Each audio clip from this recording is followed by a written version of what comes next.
Hello everyone. आज जो हम सब्जेक्ट पढ़ने वाले हैं वो है ट्रांसपोर्टेशन इंजीनियरिंग 2, जो कि आपका सिविल इंजीनियरिंग का 5th सेमेस्टर का सब्जेक्ट है। तो आज जो टॉपिक्स हम डिस्कस करने वाले हैं वो आपका यूनिट 1 से है। तो हम आज जो टॉपिक डिस्कस करेंगे वो आपका रिलेटेड रहेगा रेलवे से। तो आप ये ध्यान में रखना, अगर आप रेलवे इंजीनियरिंग के बारे में पढ़ रहे हो तो आप जो आपका पूरा फोकस होना चाहिए वो जो आप रेलवे स्टेशन जब आप जाते हैं तो आप रेलवे ट्रैक देखते हैं। तो आज आप अपना पूरा जो फोकस है उस पे रखिए, क्योंकि अगर मैं आपको कोई चीज़ थियोरेटिकली एक्सप्लेन कर रही हूँ और आपने प्रैक्टिकली उस चीज़ को देखा है तो आप उस दोनों चीज़ों को ईज़िली कोरिलेट कर सकोगे। और जब आप दोनों को ईज़िली कोरिलेट कर लोगे तो आपको समझने में चीज़ों को आसानी होगी। तो सबसे पहले आप ये समझिए कि रेलवे इंजीनियरिंग का मतलब क्या होता है। तो जैसे कि रेलवे मतलब obviously it is related to trains या मूवमेंट ऑफ ट्रेन्स। जैसा कि आप जानते हैं कि ट्रेन क्या है, एक बहुत ही अच्छा माध्यम है ट्रांसपोर्ट का, जिसकी हेल्प से ह्यूज अमाउंट या बल्क अमाउंट में पब्लिक एक जगह से दूसरी जगह ट्रैवल कर सकती है। या फिर बोल सकते हो पब्लिक के अलावा आप जो जो भी आपका मैन्युफैक्चर हो रहा है प्रोडक्ट्स, आप उनको भी ईजिली एक जगह से दूसरे जगह ह्यूज क्वांटिटी में एक साथ आप क्या कर सकते हो, भेज सकते हो। तो इसके लिए हम ट्रेन्स का यूज़ करते हैं। दूसरा चीज़ आपको ये मालूम होगा कि अगर ट्रेन सक्सेसफुली ट्रैक के ऊपर रन कर रहा है तो उसके पीछे बहुत सारे रीजंस होते हैं। तो जैसे कि अगर मैं उसका जो भी फॉर्मेशन हो रहा है उस पाथ का, या उसका कंस्ट्रक्शन हो रहा है रेलवे के ट्रैक का, या उसका डिज़ाइंस होता है, मेंटेनेंस होगा टाइम टू टाइम, तभी तो आपका ट्रेन सक्सेसफुली रन कर सकेगा। तो ये जो सारा डिज़ाइन प्रोसेस, कंस्ट्रक्शन मेथडोलॉजी, या बोल सकते हो टाइम टू टाइम मेंटेनेंस जो हम ट्रैक का करते हैं, और इसके बारे में जब आप डिटेल में स्टडी करते हो तो उसी को हम क्या कहते हैं, रेलवे इंजीनियरिंग कहते हैं। यही जो है आपका रेलवे इंजीनियरिंग का जो फर्स्ट आप देख रहे हो स्लाइड, उसमें उसको एक्सप्लेन किया है कि the branch of civil engineering which deals with the design, construction and maintenance of railway track for safe and efficient movements of train is called railway engineering. Among the different modes of transport, railway have their greatest utilization in the transport of large volume of heavy and bulk commodities and passengers over long distance with safety and comfort and convenience। ये जो है spelling आप correct कर लेना, ये comfort है, COMFORT, comfort है। ये स्पेलिंग मिस्टेक हो गया, उसको आप करेक्ट कर लीजिएगा। तो आई होप कि रेलवे इंजीनियरिंग का जो इंट्रोडक्शन है वो आपको क्लियर होगा।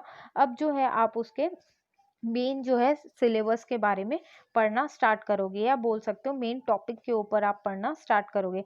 तो सबसे पहला जो आपको टॉपिक दिख रहा है वो लिखा है क्या, परमानेंट वे। परमानेंट वे को ही हम क्या बोलते हैं, रेलवे ट्रैक। ये नीचे जो आपको डायग्राम दिख रहा है, इस डायग्राम को ही आप क्या बोलोगे, रेलवे ट्रैक। आई होप कि सारे स्टूडेंट्स कभी ना कभी तो रेलवे स्टेशन गए होंगे और उन्होंने ये ट्रैक को ज़रूर देखा होगा। इसी को ट्रैक को हम क्या बोलते हैं, परमानेंट वे, या इसी को आप क्या बोलोगे, रेलवे ट्रैक। ये जो ट्रैक है इसी के ऊपर आपका क्या करता है, जो ट्रेन है वो स्मूथली रन करता है। अब आप ये डायग्राम में देख रहे होंगे कि बहुत सारे वेरियस कंपोनेंट्स आपको दिख रहे हैं। तो सबसे पहले मैं आपको एक्सप्लेन कर देती हूँ कि कौन से कंपोनेंट को क्या बोला जाता है। ये जो फर्स्ट आपको दिख रहा है, ये जो पोर्शन, ये जो फर्स्ट पॉइंट है जिसको मैंने पॉइंट 1 से डिनोट किया है, इसी के ऊपर आपका जो ट्रेन का व्हील्स है वो आता है। तो ये जो मेंबर आपको दिख रहे हैं इनको बोला जाता है क्या, रेल्स। सेकंड जो मेंबर आपको दिख रहा होगा, ये जो हॉरिजॉन्टल मेंबर, इसको मैं इंडिकेट कर देती हूँ पॉइंट 2 से। तो ये जो आपको हॉरिजॉन्टल मेंबर्स दिख रहे हैं इनको बोला जाता है स्लीपर्स। नेक्स्ट आप देखो कि ये जो आपका रेल है और स्लीपर है आपस में, ये देखो यहाँ पे आपको दिख रहा होगा, ये पॉइंट 3 से मैं डिनोट कर देती हूँ।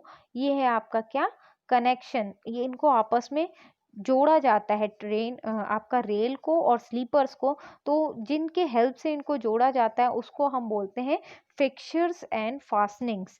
नेक्स्ट आप देख रहे होगे यहाँ पे एक स्टोन का आपको लेयर दिख रहा होगा। ये जो स्टोन के लेयर्स है इसको मैं पॉइंट 4 दे देती हूँ। ये जो आपको लेयर दिख रहा है इसको बोला जाता है बेलास्ट। बेलास्ट या बोल सकते हो बिग साइज के स्टोन्स को यूज किया जाता है ट्रैक के फॉर्मेशन के लिए।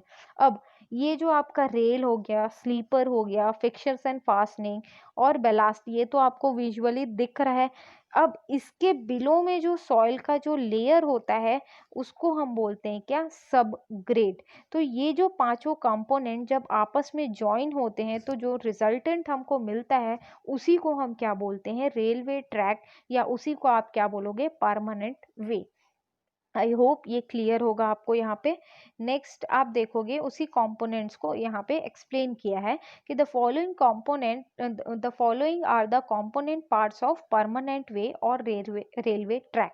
तो जो बॉटम, जो सबसे बॉटम लेयर होता है उसको आप क्या बोलते हो, फॉर्मेशन, और उसी को हम क्या बोलते हैं, सब ग्रेड। सब ग्रेड के बाद जो नेक्स्ट लेयर आता है वो आता है किसका, बेलास्ट का, जो आपका स्टोन्स जो आपको दिखते हैं ट्रैक पे। नेक्स्ट बेलास्ट के ऊपर जो लेयर आता है वो रहता है आपका क्या, स्लीपर का। स्लीपर के ऊपर जो नेक्स्ट लेयर आता है वो रहता है रेल्स का।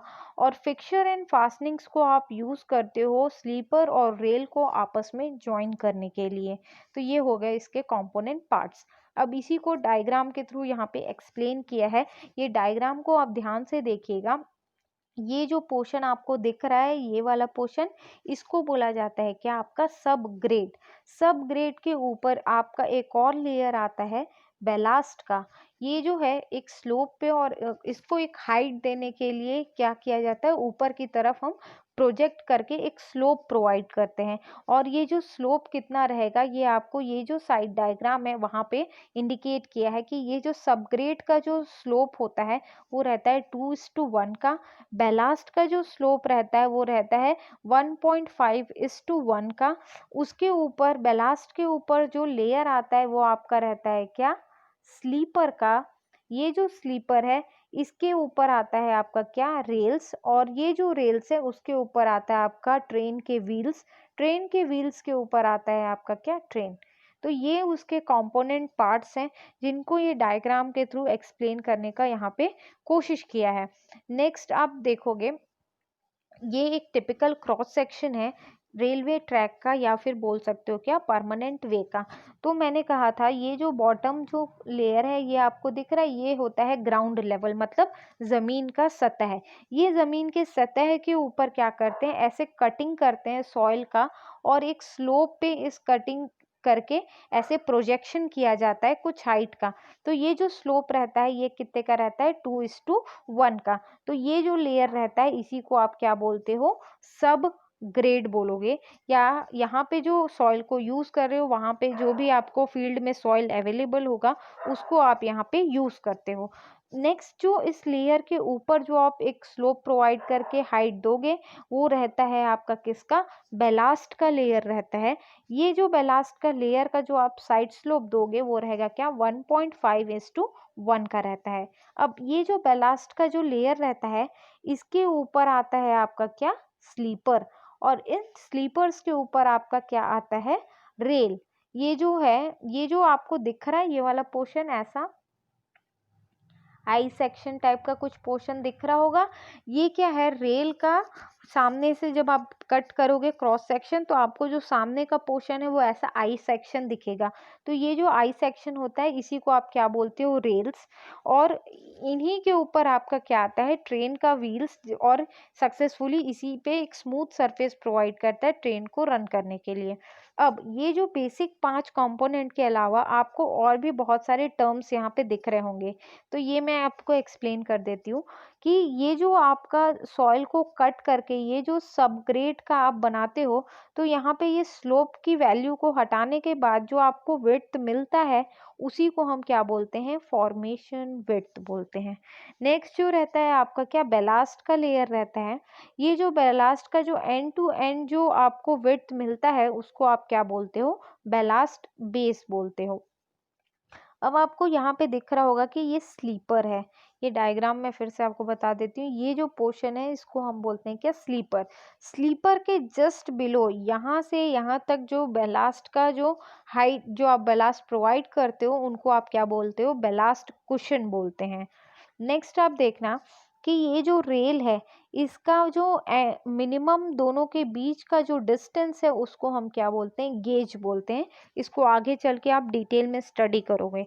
नेक्स्ट जो है, ये जो रेल के बाद का जो पोर्शन है और ये जो एक्स्ट्रा पोर्शन बाहर की तरफ जो प्रोजेक्ट हुआ है, इसको हम बोलते हैं सीज। तो ये जो सारे टर्म्स हैं, ये आपका typical cross section of permanent way में इसको क्या किया है, आपका एक्सप्लेन किया है। आगे इसी डायग्राम को आपको डिटेल में पॉइंट वाइज एक्सप्लेन किया है।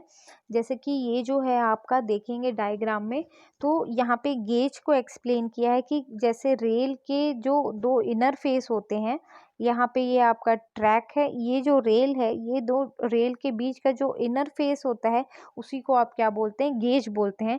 तो बेसिकली ये जो सारे पॉइंट्स हैं जो टिपिकल क्रॉस सेक्शन का अभी मैंने आपको जो एक्सप्लेन किया, इन्हीं को पॉइंट वाइज यहाँ पे एक्सप्लेन किया है। एक चीज़ आपको मैं और बताना भूल गई कि ये जो पर्पस क्या होता है, इस तरीके से इस ट्रैक का जो फॉर्मेशन होता है, इसका पर्पस क्या होता है, अब आप ये समझिए कि यहाँ पे आप देखोगे डायग्राम में कि आपको दिख रहा होगा कि ये जो है वो ट्रेन है।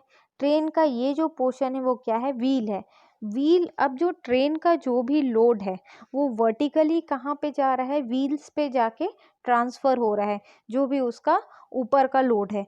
अब ये जो व्हील्स हैं, उन वर्टिकली उस लोड को ट्रांसमिट किस पे करेंगे, आपका फर्स्टली रेल्स पे करेंगे। ये जो रेल है उस वर्टिकल लोड को फिर डिस्ट्रीब्यूट करता है किस पे, आपका स्लीपर्स पे डिस्ट्रीब्यूट करता है। स्लीपर से यही लोड आपका डिस्ट्रीब्यूट होगा किस पे, आपका जो क्रस्ट स्टोन है या बोल सकते हो बेलास्ट का जो लेयर है, उसमें ट्रांसमिट होगा। बेलास्ट के लेयर के बाद ये जो लोड है ये आपका ट्रांसमिट होगा किस में, सब ग्रेड में, और सब ग्रेड के बाद ये लोड ट्रांसमिट हो जाता है किस में, सब सॉइल में। तो आप बोल सकते हो कि आपका जो ट्रेन का जो लोड है वो vertically layer to layer transmit होके डिस्ट्रीब्यूट होता है, तभी आपका जो ट्रेन है वो सक्सेसफुली उस ट्रैक पे क्या करता है, रन कर सकता है।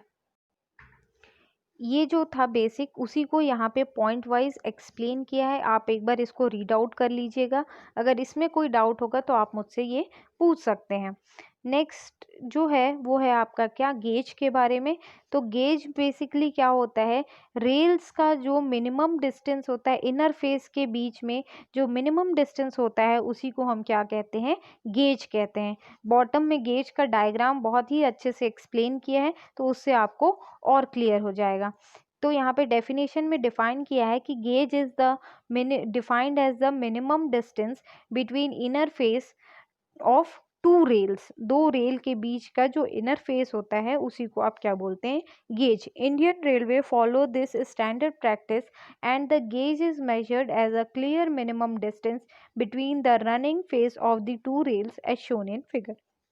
यही जो मिनिमम डिस्टेंस होता है उसको आप क्या बोलोगे, गेज बोलोगे। नेक्स्ट ये डायग्राम से आपको और अच्छे से क्लियर होगा कि कैसे बेलास्ट के लेयर के ऊपर आपका क्या आता है, स्लीपर, स्लीपर के ऊपर आता है आपका रेल्स, और रेल के बीच का जो आपका मिनिमम डिस्टेंस होता है उसको आप क्या बोलते हो, गेज। ये डायग्राम को रिपीटेडली अलग अलग पैटर्न से बताने का पर्पस ये है ताकि आप एग्जाम में इसको अच्छे से ड्रॉ करके अच्छे मार्क्स स्कोर कर सको। नेक्स्ट यहाँ पे रेल गेज को एक्सप्लेन किया है डिटेल में, पॉइंट वाइज आप उसको समझिए। Rail gauge is the distance between the inner sides of the two parallel rails that make up a single railway line। ये बोलता है कि रेल गेज वो होता है जो आपका ये जो मेंबर्स होते हैं ट्रैक में, आपने देखा होगा, तो ये जो पाथवे होता है इसी को आप क्या बोलते हो, रेल्स। ये रेल के बीच का जो मिनिमम डिस्टेंस होता है उसको आप क्या बोलते हो, रेल गेज। जब ये मेंबर्स ऐसे ले डाउन होते हैं तो ये एक क्या करते हैं, परमानेंट पाथवे बनाते हैं, और इसी परमानेंट पाथवे को जब आप पैरेलली जो दो रेल्स को आप ले डाउन करोगे तो क्या होता है, सिंगल रेलवे लाइन का फॉर्मेशन होता है। नेक्स्ट बोल रहा है railway gauge is the distance between two rails of a rail road. उसी चीज को अलग डिफरेंट लैंग्वेज में एक्सप्लेन किया है। नेक्स्ट लिखा है 60% of the world's railway use a 4 feet 8.5 inch gauge which is known as standard gauge और इंटरनेशनल गेज। ये बोलता है कि पूरे वर्ल्ड में जो रेलवे ट्रैक्स आपका बिछाया गया है उसमें जो गेज का जो डिस्टेंस हम लेते हैं वो रहता है आपका कितना 1435 mm का गेज हम एडॉप्ट किया गया है।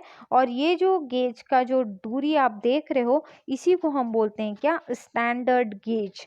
नेक्स्ट है rail gauges larger than standard gauge are called broad gauge and rail gauges smaller than standard are called narrow gauge. ये बोलता है कि अगर आप गेज का डिस्टेंस मोर देन 1435 mm लेते हो तो उसको आप क्या कहोगे, स्टैंडर्ड गेज, सॉरी उसको आप क्या कहोगे, ब्रॉड गेज।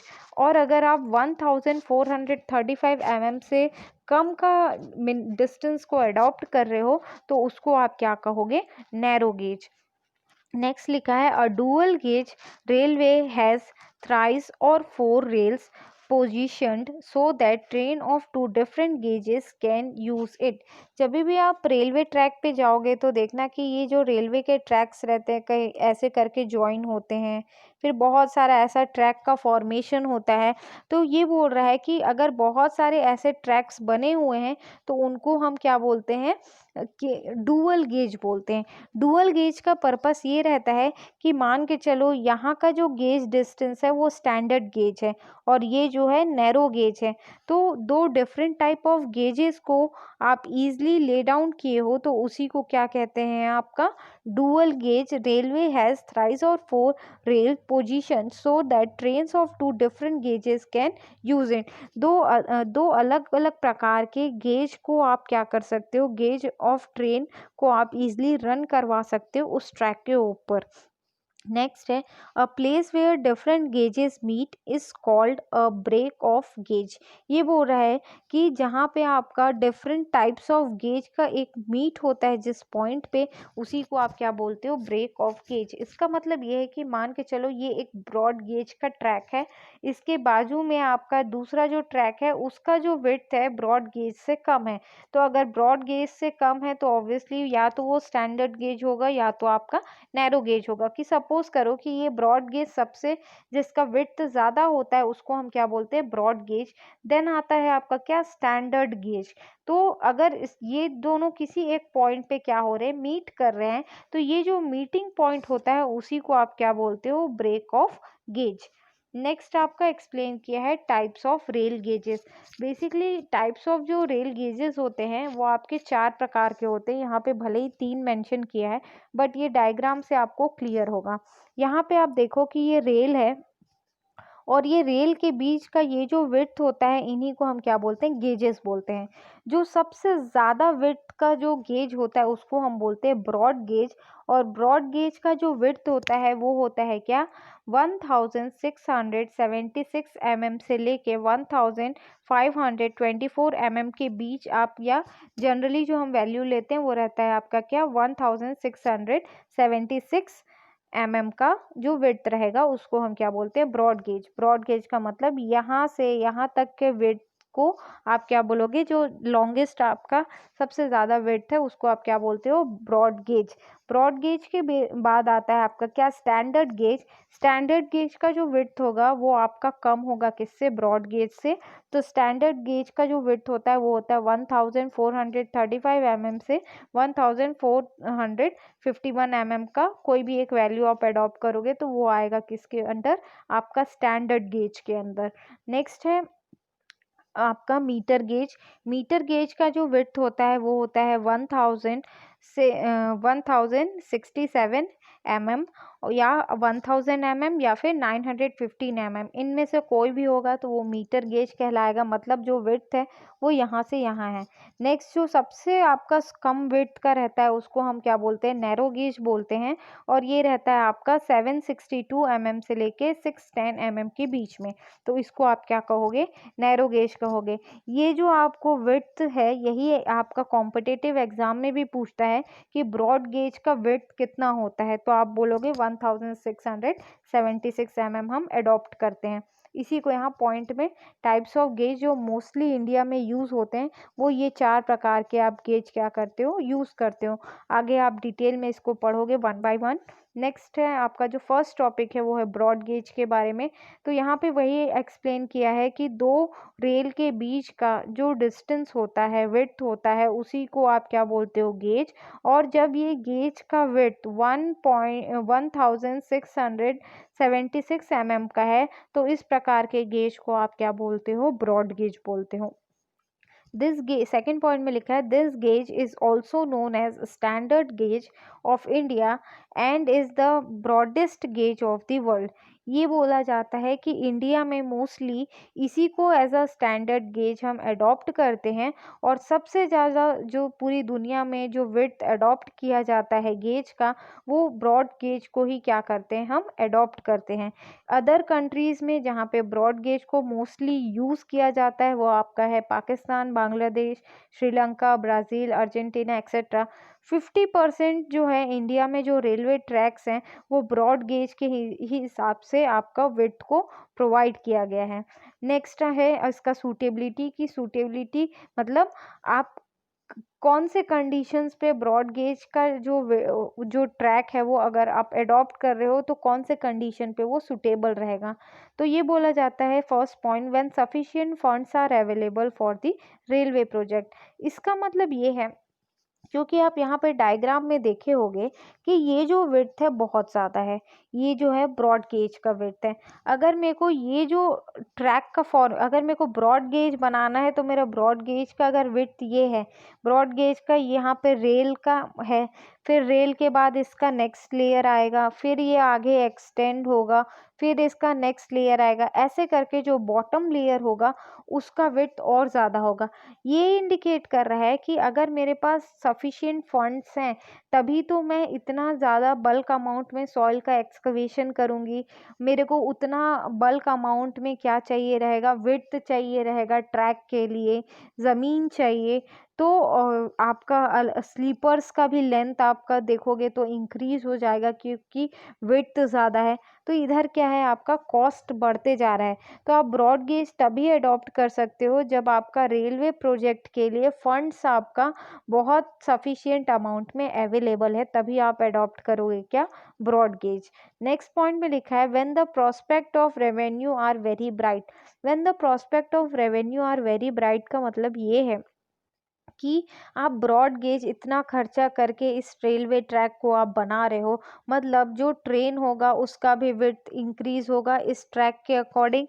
तो ये बोलता है कि अगर आपका जो आपने पैसा लगाया है प्रोजेक्ट में, अगर आपको उसी हिसाब से आपको प्रॉफिट नहीं हुआ तो फिर वो प्रोजेक्ट आपका क्या हो जाता है, फेल हो जाता है। तो ये बोलता है कि हम ब्रॉड गेज को वहाँ अडॉप्ट करेंगे जहाँ पे हमारा पब्लिक का transport as a transport medium, वहाँ ट्रेन का बहुत ज़्यादा यूज़ हो रहा है, या बोल सकते हो जहाँ पे आपका डेंसली पॉपुलेटेड एरिया है वहाँ पे आप इसको ब्रॉड गेज को यूज़ करोगे तो आपको जो इन रिटर्न जो आपको प्रॉफिट होगा वो भी हाई होगा। तो ये बोल रहा है, वही कहला रहा है आपका when the prospect of revenue are very bright, मतलब जहाँ पे बहुत ज़्यादा ह्यूज अमाउंट में आप ट्रेन्स का यूज़ कर रहे हो मटेरियल के ट्रांसपोर्ट के लिए, एज अ पब्लिक ट्रांसपोर्ट आप बहुत ज़्यादा यूज़ कर रहे हो तो ही आपको बहुत ज़्यादा इसका प्रॉफिट होगा इन रिटर्न में। तो ये दो कंडीशंस है जहाँ पे आप ब्रॉड गेज को अडॉप्ट करोगे। नेक्स्ट जो है वो है आपका मीटर गेज। मीटर गेज में फर्स्टली पॉइंट में ये एक्सप्लेन किया है कि दो रेल के बीच का जो मिनिमम विड्थ होता है वो 1000 mm से आपका 1000 mm तक है, तो वो आप क्या कहलाएगा, मीटर गेज कहलाता है। ये जो है आपका 40% जो इंडिया में जो रेलवे ट्रैक्स बने हैं वो मीटर गेज के हिसाब से बने हैं, और अदर कंट्रीज़ में भी इसको अडॉप्ट किया जाता है, जैसे कि आपका फ्रांस, स्विट्ज़रलैंड, अर्जेंटीना, ऐसी जगहों पे भी जो रेलवे ट्रैक्स बने हैं वो मीटर गेज के विड्थ के अकॉर्डिंग बने हुए हैं। नेक्स्ट है इसका सूटेबिलिटी, कि मीटर गेज के हिसाब से यदि आप ट्रैक का फॉर्मेशन ट्रांसपोर्टेशन कर रहे हो तो वो किन कंडीशंस में सुटेबल है। तो पहला लिखा है when the funds available for the railway projects are inadequate. ये बोलता है कि आपके पास यदि बहुत ज़्यादा ह्यूज अमाउंट में फंड्स अवेलेबल नहीं है तो उस कंडीशन में पॉसिबल नहीं है कि आप उतनी ज़मीन ले सको और उतने विड्थ का आप एक्सकवेशन करो, सॉइल का लेयर लगाओ, तो क्या है आपका कंस्ट्रक्शन कॉस्ट उतना आप फुलफिल नहीं कर पा रहा है जो ब्रॉड गेज के लिए रिक्वायरमेंट था। तो अगर आपके पास उतने फंड्स अवेलेबल नहीं हैं तो आप क्या करोगे, नैरो गेज आप मीटर गेज को अडॉप्ट करोगे और कम अमाउंट में आप एक अच्छे से ट्रैक का फॉर्मेशन करोगे ताकि उस पे ट्रेन आपका सक्सेसफुली रन कर सके। नेक्स्ट जो पॉइंट है when the prospect of revenue are not very bright. ये बोल रहा है कि आप नैरो मीटर गेज का वहाँ पे अडॉप्ट करोगे जहाँ पे आपको दिख रहा है कि भाई यहाँ बहुत ज़्यादा बल्क अमाउंट में पब्लिक का ट्रांसपोर्ट नहीं हो रहा है।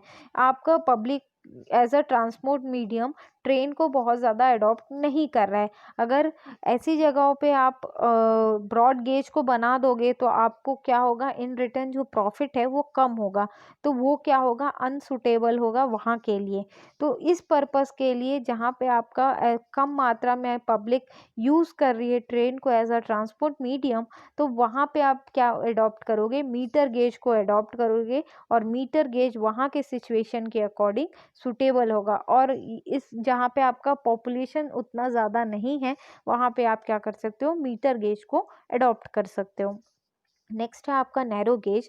नैरो गेज में ये बोलता है कि जो पैरेलल रेल्स होते हैं उनके बीच का जो मिनिमम विड्थ होना चाहिए वो 762 mm से या 610 mm का जो भी आप विड्थ अडॉप्ट करते हो तो उसको आप क्या कहते हो, नैरो गेज कहते हो। इंडिया में 10% जो रेलवे ट्रैक्स है वो नैरो गेज के हिसाब से बने हुए हैं। अदर कंट्रीज़ में भी इनको बहुत ज़्यादा अडॉप्ट किया गया है जैसे कि आपका ब्रिटेन और साउथ अफ्रीका में। नेक्स्ट लिखा है कि नैरो गेज कहाँ कौन से कंडीशन में आपका सुटेबल होगा।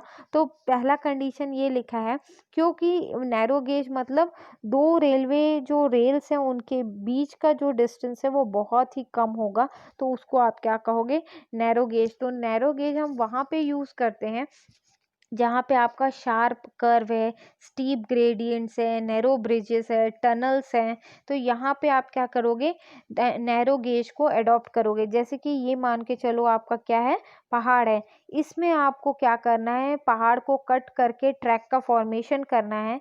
तो क्योंकि यहाँ पे जब आप ऐसे जाओगे तो ऐसे स्टीप कर्व्स आएंगे, ये जो कर्व पोर्शन है यहाँ के लिए इस कंडीशन में अगर आप ट्रैक का फॉर्मेशन कर रहे हो तो यहाँ के लिए जो बेस्ट सुटेबल गेज रहेगा विड्थ वो हम नैरो गेज को ही मानते हैं और वहाँ पे हम नैरो गेज को अडॉप्ट करेंगे।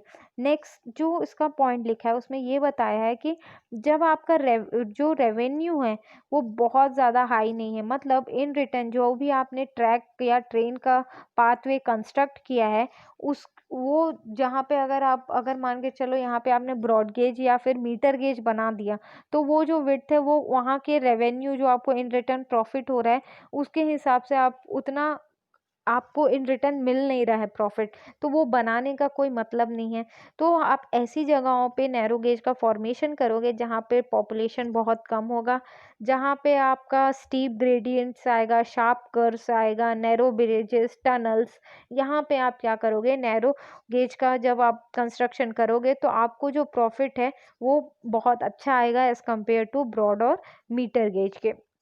एज वेल एज जैसे कि बड़ी बड़ी फैक्ट्रीज होती हैं या इंडस्ट्रीज होती हैं, स्टील प्लांट हो गए, शुगर फैक्ट्री हो गया, यहाँ पे भी बल्क अमाउंट में जो आप सब्सटेंस प्रोड्यूस कर रहे हो उनके ट्रांसपोर्ट के लिए भी आप क्या कर सकते हो, नैरो गेज का ट्रैक बना के उस पर आप क्या कर सकते हो, ईजिली एक जगह से दूसरे जगह मटेरियल को ट्रांसपोर्ट कर सकते हो। तो ये सारी कंडीशंस पे आपका नैरो गेज है वो बेस्ट सुटेबल रहेगा।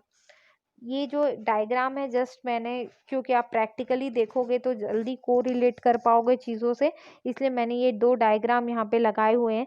तो ये दिख रहा होगा कि यहाँ का रेलवे ट्रैक ये जो विड्थ है वो बहुत कम है और यहाँ का जो विड्थ है वो काफ़ी ज़्यादा है।